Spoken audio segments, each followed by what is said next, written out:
Olá, amigos! Canal Tricolaço para mais uma análise de um jogo do São Paulo, desta vez no Campeonato Brasileiro. Pode chegar, pode curtir, pode se inscrever, pode mandar seu abraço aí, pode mandar seu alô.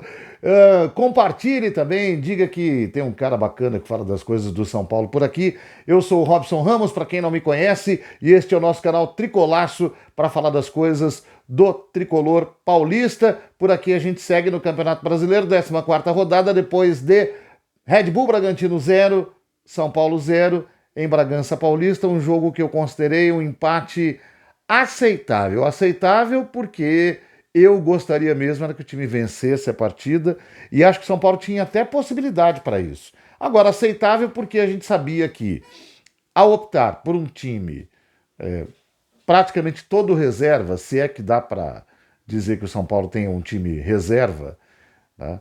Considerando que há 11 desfalques, agora 9, né? Então o São Paulo tem um time reserva que já é um terceiro time, se a gente for considerar assim.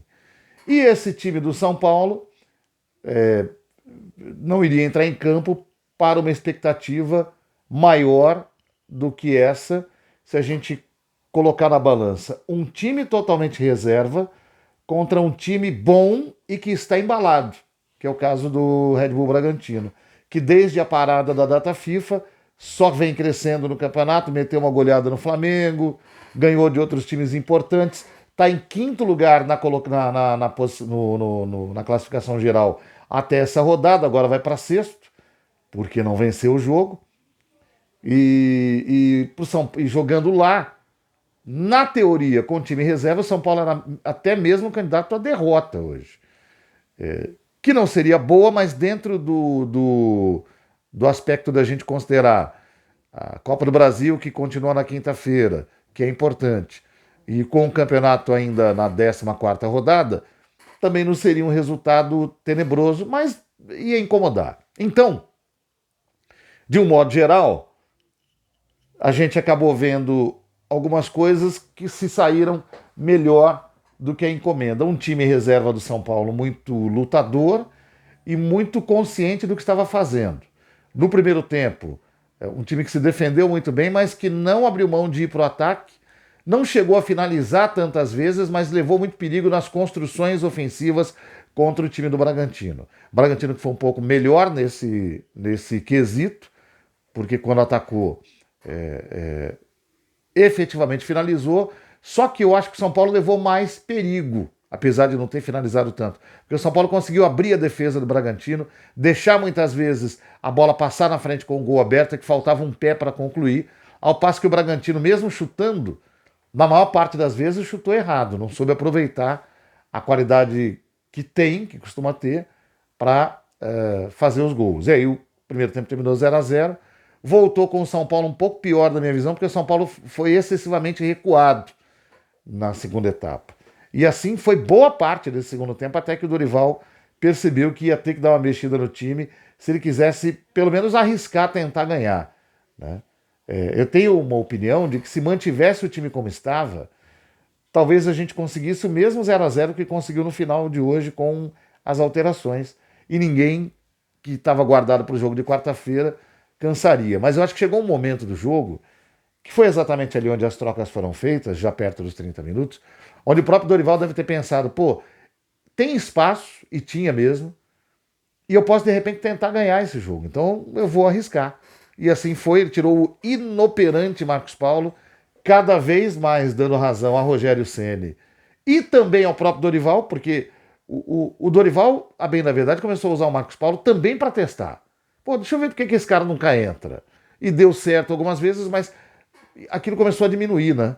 Então você percebe que é um jogador que tem muita habilidade, porque a gente precisa começar a diferenciar, ou pelo menos para quem não entende, a gente precisa diferenciar habilidade de boa técnica. Você pode ser um jogador extremamente técnico e não ter tanta habilidade com a bola. Ou seja, você não saber, não é não saber, mas você não tem a mesma capacidade de drible, você não tem a capacidade de dar o chapéu sempre, mas você tem muita técnica, que é sabe como domina uma bola, sabe como conduz uma bola, sabe como passa uma bola, sabe como se cabeceia uma bola e sabe como se chuta uma bola, né? Detentor de boa técnica e quem faz essas 5 funções bem. O resto são acessórios. O driblar é um acessório importante. O driblar sem objetivo não serve para nada, né? E com o tempo ficou provado isso, que o Marcos Paulo é um cara que gosta de firula, mas que contribui muito pouco. E hoje ele contribuiu pouquíssimo. Hoje ele não correu, hoje ele não se entregou, hoje ele não se deu, então mereceu sair. E olha, eu acho que pouco ele vai voltar, para voltar no time vai demorar. Porque o David, que é menos talentoso, olha como é a coisa. O David, que é menos talentoso, se apresentou mais que ele. Logo, a hora que o técnico quiser um jogador que se apresenta para o jogo, que incomoda o adversário, né? Vai botar o David. Ah, mas ele é grosso. Mas ele incomoda, né? Ele mantém o zagueiro lá atrás, ele chama a marcação para cima dele. O Marcos Paulo não consegue fazer isso. Até conseguiria se soubesse usar o que tem de melhor. Mas ele parece que não liga para isso. É mesmo um jogador sem intensidade. Quando a gente fala intensidade de jogo. Essa intensidade é preciso ter. É preciso estar ligado no jogo o tempo todo.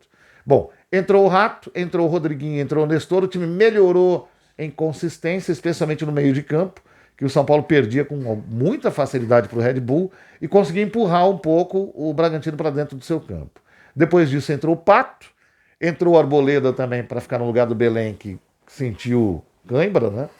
E o time do São Paulo voltou a ser um pouco mais agressivo, mas ainda abusando dos erros ali, né? Ninguém que entrou fez grande diferença técnica, mas ajudou taticamente ao time, especialmente o Nestor e o Rodriguinho. O Rato hoje entrou mais discreto. O Pato entrou muito discreto, eu acho que não tem que esperar nada além dele. Eu tô no time daqueles que não traria mais o Alexandre Pato, mas eu também estou no time daqueles que não desgosta do Pato. Eu sempre reconheci que o Pato é um jogador de muito talento, de muita habilidade, mas que ele era um pouco frio, né? Só que a frieza do Pato tinha muito mais a ver com o não se interessar tanto por brigas particulares de determinados times do que por ser um cara indolente, como muita gente diz. Ele joga no São Paulo, ou no Milan, ou no Internacional, ou no Orlando City, do mesmo jeito que jogasse com o time dos amigos. Essa é a diferença do Pato. Ele não se emociona pelos times que ele está defendendo. E isso passa uma falsa imagem de indolência. Só que tem uma coisa, do São Paulo, ele sempre me passou a impressão de gostar muito. Até a atitude que ele teve quando saiu em 2020, de não cobrar do clube o que o clube lhe devia na época, e depois continuar na internet torcendo para São Paulo, escrevendo, falando, enfim, sempre me deu essa impressão. Aí ele volta de machucado, escolhe o São Paulo para se preparar, e aí acaba contratado naquela condição que a gente sabe, produtividade e tal, não sei o quê. Acho que ele hoje é um jogador, ele é jovem ainda, né? Ele tem 33 anos. Mas acho que ele é um jogador hoje para ficar no banco mesmo, muito mais para orientar do que para participar. Agora, ele não pode ser desprezado. Até o fim do ano ele tem contrato. É nesse formato que a gente falou. O Dorival o colocou hoje porque ele tinha condições. Em um ou outro domínio de bola deu para ver que ele continua sendo diferente. Agora, bastante discreto, talvez até ele com ele mesmo. E essa, entre aspas, timidez vai sumindo conforme os jogos forem acontecendo e ele for tendo condição de entrar. É daí para frente que a gente vai ver como é que vai acontecer, mas eu não espero grandes feitos do Pato, não. Se puder ajudar, ótimo. Não atrapalhando já está muito bom. Acho que ele não vai atrapalhar e podendo colaborar, maravilha. Bom, foco voltado agora para quinta-feira.